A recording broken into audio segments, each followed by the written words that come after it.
everybody, Stephanie here with a brand new bow template. So I'm calling this my summer bow because I've been pretty crafty this summer, so I kind of wanted to celebrate that.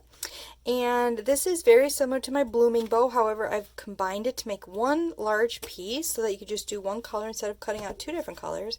And then this was also similar to something I had in my jasmine bow, but I tweaked it a little bit to give it a little bit more flair. So that's going to be like our contrasting tail color. Alright, so let's show you how to do this. The trick is you want to do these end pieces first and glue them to the center.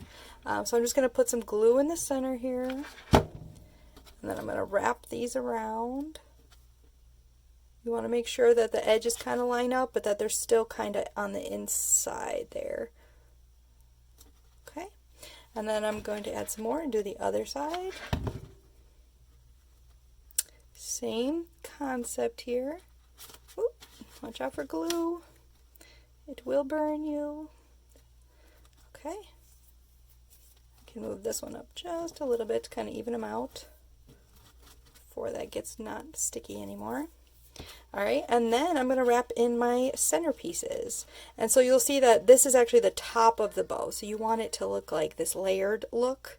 Okay, so, I already had a little bit of glue, but I'm going to add some more in there. Okay, glue those center ones.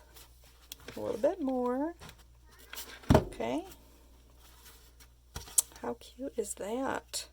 Alright, so I like that just alone, really. It's cute.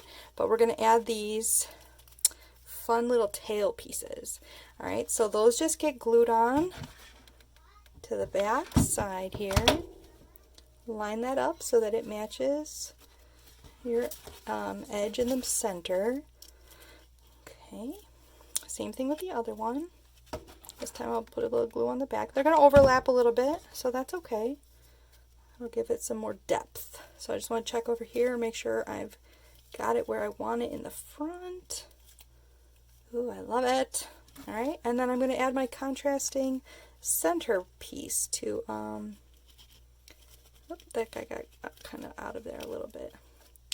It's because I'm trying to go quickly to show you how to do this. Alright, so then you'll wrap that around just like that and attach your back piece. And there you have a really pretty fancy bow that you can do in any color combination and it would look fantastic. Thanks for watching. Check it out on Etsy.